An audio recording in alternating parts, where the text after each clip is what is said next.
So welcome to my games of 2018. This year has kept me incredibly busy with a lot of releases, a lot of huge releases, and I've had a lot of fun trying to keep up this year. And I just want to say that these are some of my personal picks. There's a lot of games released every single year. So many indie titles, so many incredible games. These are just some games that really stood out to me and that I played and that I finished. So there's a lot of those games here today, and those are the games that I want to talk about. We're going to start off at the beginning of the year, and a game got released that I was really looking forward to since that prior E3, and that was Dragon Ball Fighterz by Bandai Namco. These guys knocked it out of the park with a Dragon Ball fighting game to end them all. I swear to God, this is the best Dragon Ball fighting game I have ever played in my entire life. I just couldn't believe how they took 2D gameplay and brought it into 3D. It was perfect. It was Dragon Ball perfection. It's one of my highest games of the year. One of the fighting games of the year. I love this game. Played so much of it. And I got pretty okay at it, but not as good as you could get. There are some friends of mine, my friend Baruti, he's unbelievable at the game. And so there's a lot of learning that you can do in the game. You can get a lot better, a lot of techniques to learn. But you know what? You can just jump in, have a good time, and pick your favorite Dragon Ball character and kick the crap out of Frieza or whoever you want. Now, Bandai Namco was off to a great start this year with the release of Dragon Ball Fighterz. They released a sequel to a much acclaimed RPG, Ni no Kuni, and they released Ni no Kuni 2. And me and my wife played this game, we finished it. There was a lot to like here. The colorful graphics, the music was pretty okay. Not the best in the entire series, but it was okay. If you're looking for a great RPG on the PS4, you can't go wrong with this. Now, this is the big game of the year for Sony. And did it live up to the hype? Well, it's in my games of the year, so it absolutely did. And that is God of War. Wow, this game blew me away when I played it. I had such an incredible time, and the game took me by surprise. I thought I was going to jump in to a really amazing action game, which is something I got, but I didn't realize there would be a very deep, emotional story with Kratos and his son. That was something that I did not expect. I'd never seen that in a God of War game. Usually it's just Kratos kicking the crap out of everything and having a good time doing it. But in this game, he's a bit of a role model. And I think a lot of parents could really relate to this character. It's a really cool story to match the incredible, over-the-top, violent action. And the combat is so amazing in the game. Throwing your axe, you can unlock puzzles with it, you can just kill enemies with it. I had a blast with this game, and I recommend this game to anybody who has a PS4, who's on the fence about it. Go and get this game, you will love it. It's really fun doing this show, because once in a while I get to play a game that I had no anticipation to play. There was no hype for it. I got a review code by Sony and I thought, okay, I'll go through the paces and I'll play the game and see how it is. And it's one of those games that I played and I reviewed, and the more and more I've thought about it through the rest of the year, the more it really means something special to me. And that is Detroit Become Human. A game that a lot of people argue is not a game. And I argue that you're right, but it's more of a choose your own adventure style through this game. So it's a very big cinematic game with robots in the future working for humans, and they're gaining consciousness and they're coming into their own, and they want their own independence. And there's a really, really powerful story here. I remember as I was playing the game, my wife was like, I want to be here during the entire game. I never want to miss a thing. And we would sit and make decisions in the game and regret what we did, or we'd be like, okay, we did the right thing. There's a lot going on here. It is not a huge action game. It's not that style of game. It's a choose your own adventure game, and it's very rewarding. When the credits rolled for me, I really was moved. But as the years gone by, I was like, I kept thinking about it. I kept thinking about the acting performances and the emotional storyline moments that I had to make huge decisions on. And the decisions were on me. So when I screwed up, it was my fault. And there was something really great about that. And that's a game that kind of snuck up on me and blew me away. And that's one is definitely a game of the year. Now, next up is something that is an anniversary collection. How can this be one of my games of the year? It's honestly, for a collection, it's probably the best Street Fighter collection I have ever played, and that is the Street Fighter 30th Anniversary Collection. It is the ultimate. I have found, I'm a big Street Fighter guy, I am. I bought it on the Nintendo Switch, I bought the PS4 version, and it's amazing. Every week I play the game. Every week I turn it on, I'm playing a different game, I'm reliving moments from the past. The best way to own every Street Fighter game. If you want the history of Street Fighter, get the collection without a thought. It is wonderfully done. It is so amazing. All the games are presented there perfectly, and I love it. I sat during the summer, I went to a park, and I would just be playing Street Fighter with my Pro Controller. Really, I love this game, and I've gone to so many parties, and that collection comes up on the screen, and we're playing for hours. And that's why it's one of my games of the year, because I played it so much this year and got to relive all my past Street Fighter glory days, and I really enjoyed that a lot. Now, this was a new game to the Nintendo Switch, but it was an old game to the PS4 at this point, and that is Ys 8. And I was very happy to see Ys 8 make its way onto the Nintendo Switch to a whole brand new audience that have maybe never played an Ys game before, really. And I love Ys 8. Let me say, there's a lot of rambling, blabbering with the characters going on and on. There's a little bit of that. But when you get to the core gameplay, which is an action RPG, you're stuck on an island, it's amazing, and the combat is amazing. The music is amazing. I love Ys. I always have. I'm a huge Ys fan.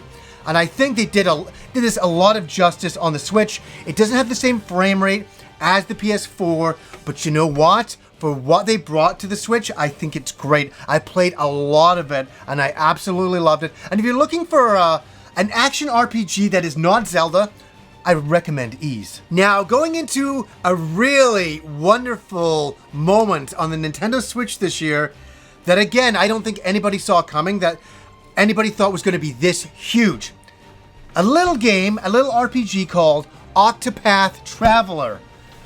What? I am so excited to talk about this again. This game came out, and I was not looking forward to it. I'm just like, oh, they're cashing in on a 16-bit style game. I don't think I'll get into this.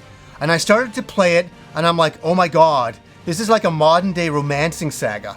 And I couldn't believe how good it was and how many hours I sunk into this game. And the combat, the turn-based combat, the return to traditional combat, plus some of the best music in a video game this year. I'm gonna say that. I still listen to Octopath Traveler's music to this day. I think the music is wonderful. A return to past RPGs by Square?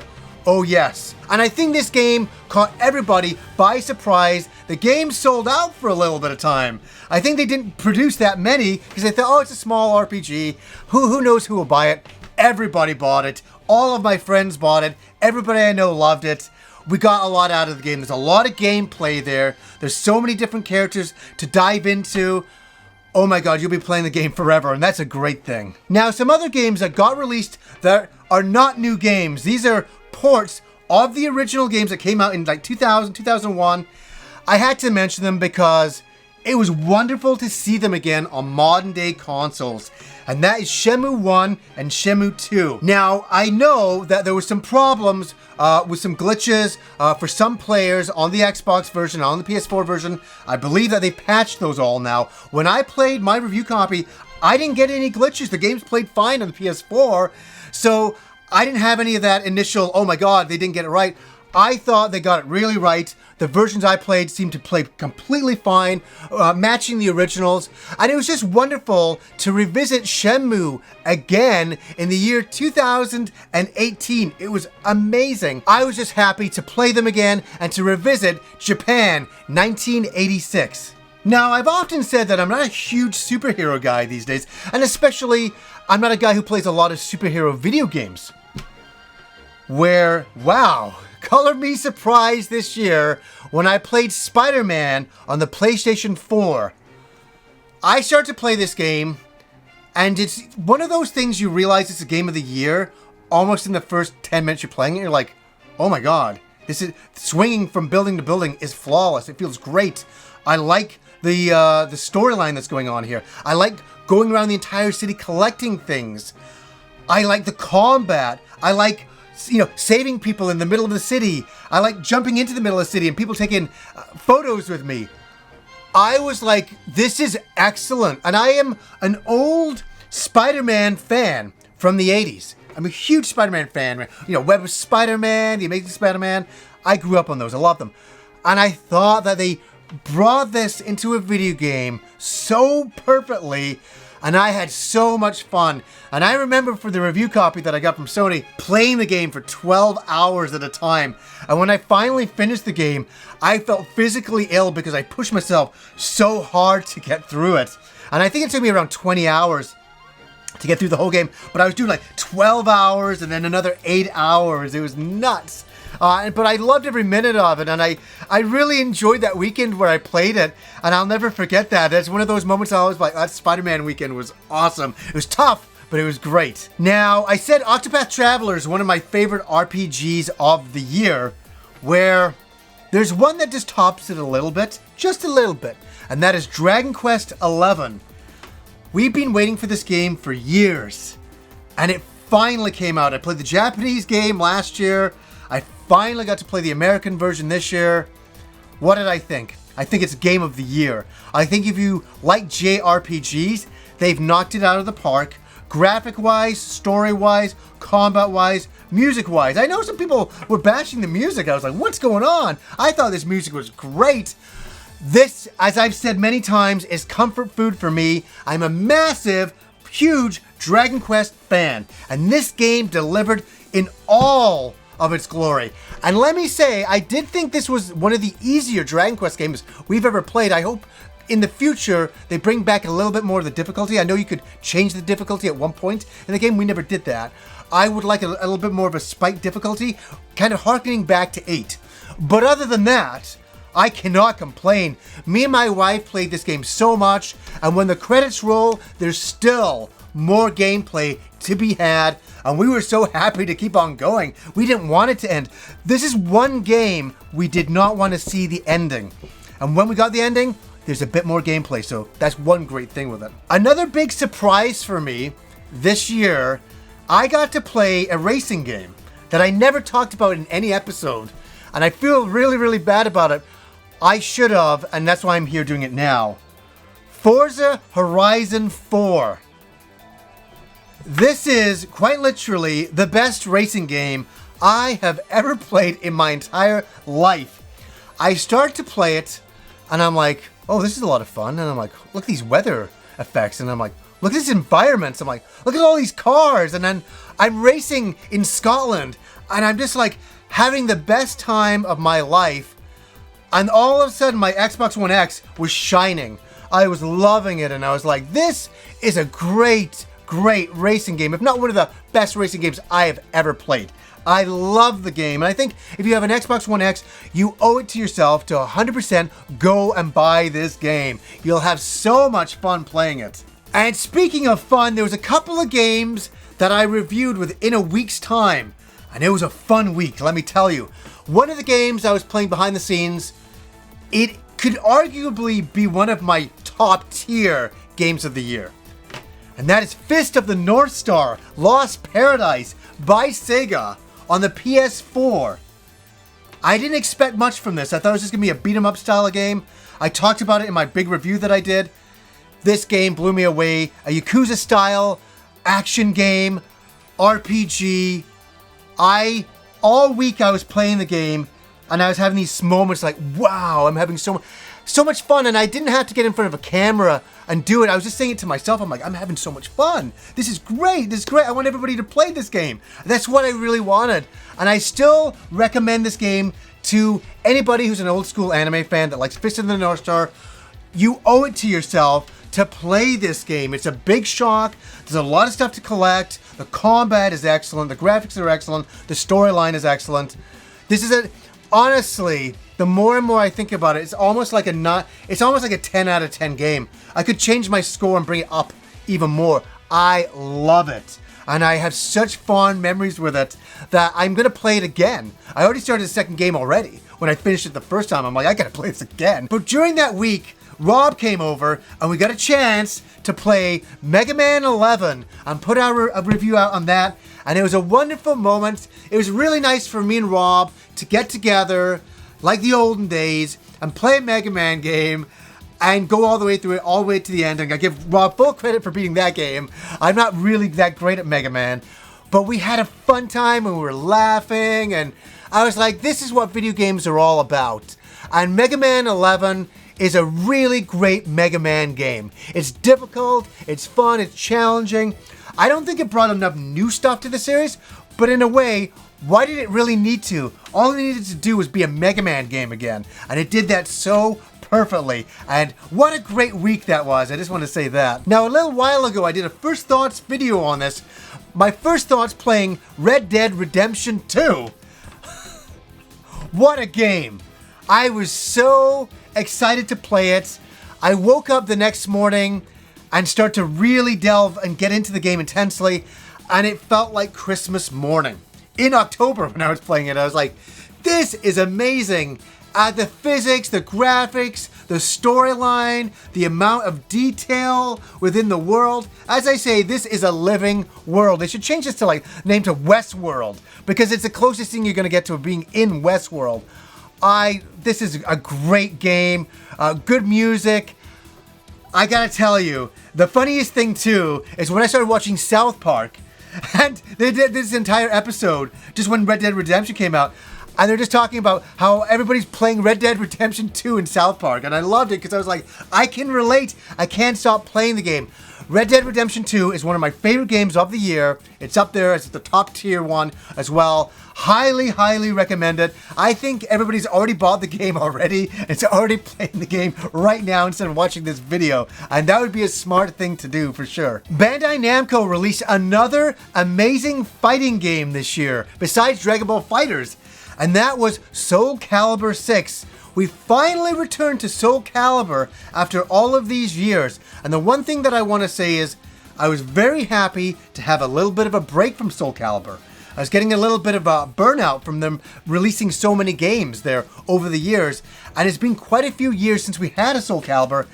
And now I was looking forward to playing it again. And when I started playing it again, I was like, I'm having fun, and I like the story aspect in here. I like the making your own character again in here, and I was having a really great amount of fun playing all the old characters again, and just returning to Soul Calibur. As I've said earlier in the year, Soul Calibur is a pillar of the video game industry. It always has to be here, but it should come out every 5 to 6 years.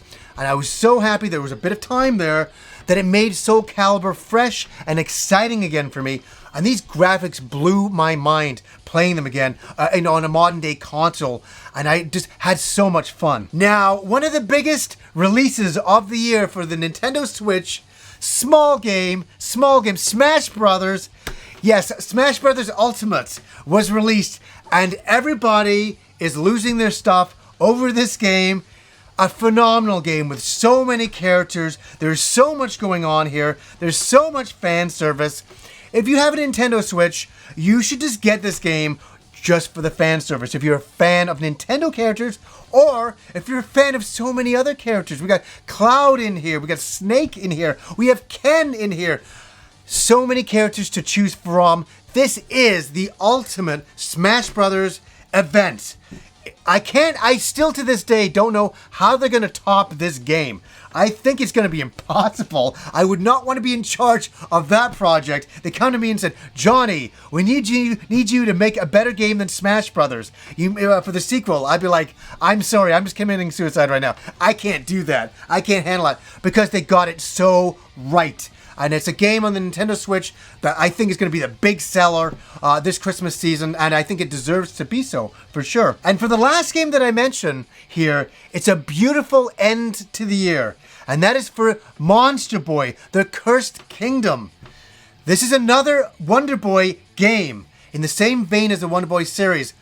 And boy, did they knock it out of the park with the graphics, the music, the gameplay, changing into different monsters. I love the Wonder Boy series. I don't know who I'm yelling to up here, but I'm yelling to somebody. I'm just saying thank you for releasing this game. I loved it. I thought it was amazing. It's just, I'm so happy that I'm living in these times when we're getting new Wonder Boy games.